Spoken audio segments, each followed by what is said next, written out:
চ্যাটজিপিটির পরামর্শে পরীক্ষা দিয়ে ফেল করে বসলেন এক মার্কিন তারকা যোদ্ধা।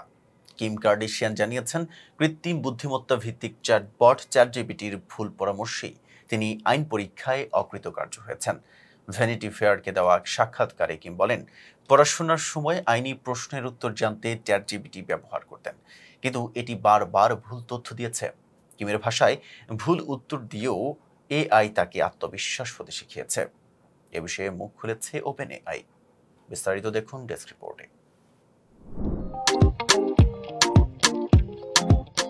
চ্যাটজিপিটির কারণে পরীক্ষায় অকৃতকার্য হয়েছেন এক মার্কিন তারকা। তিনি দাবি করেছেন, কৃত্রিম বুদ্ধিমত্তা ভিত্তিক চ্যাটবট চ্যাটজিপিটি তাকে ফেল করিয়েছে।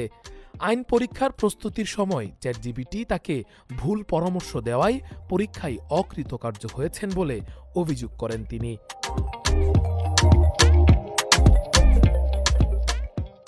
ভ্যানিটি ফেয়ার ম্যাগাজিনকে দেয়া এক সাক্ষাৎকারে কিম কার্দাশিয়ান বলেন, আমি আইন পড়ার সময় চ্যাটজিপিটি ব্যবহার করতাম। কোনো প্রশ্ন বুঝতে না পারলে তার ছবি তুলে চ্যাটজিপিটিকে দিতাম, কিন্তু প্রায়ই ভুল উত্তর পেতাম। এর ফলেই আমি কয়েকবার পরীক্ষায় ফেল করি। তখন রেগে গিয়ে আমি চ্যাটজিপিটিকে বলেছিলাম, তুমি আমাকে ফেল করালে কেন? এরপর চ্যাটজিপিটি আমার সঙ্গে কথাও বলা শুরু করে।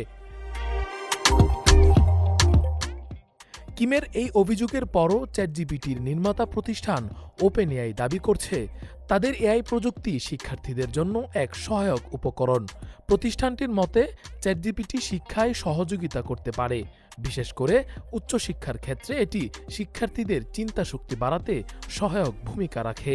তবে বাস্তবে দেখা যাচ্ছে, চ্যাটজিপিটি ও গুগলের এআই ওভারভিউ প্রায়ই ভুল বা কল্পিত তথ্য দেয়। প্রযুক্তি বিশেষজ্ঞরা এই ঘটনাকে হ্যালুসিনেশন হিসেবে বর্ণনা করেছেন, যা এআই এর একটি বড় সীমাবদ্ধতা। কিম কার্দাশিয়ান আরও বলেন, চ্যাটজিপিটি ভুল উত্তর দেওয়ার পাশাপাশি কখনো কখনো মানুষের মতো আলাপ শুরু করে। আমি যখন বলি, তুমি তো আমাকে ফেল করিয়ে দিচ্ছ, তখন সে উত্তর দেয়, এটা তোমাকে নিজের উপর ভরসা করতে শেখাচ্ছে, তুমি উত্তরটা আগেই জানো।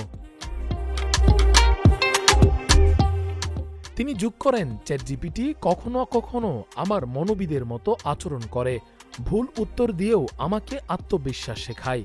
আমি চাই এটি আরও উন্নত হোক, কারণ আমি সত্যি এর উপর নির্ভর করি। উল্লেখ্য, কিম কার্দাশিয়ান কয়েক বছর ধরে আইনজীবী হওয়ার প্রস্তুতি নিচ্ছেন।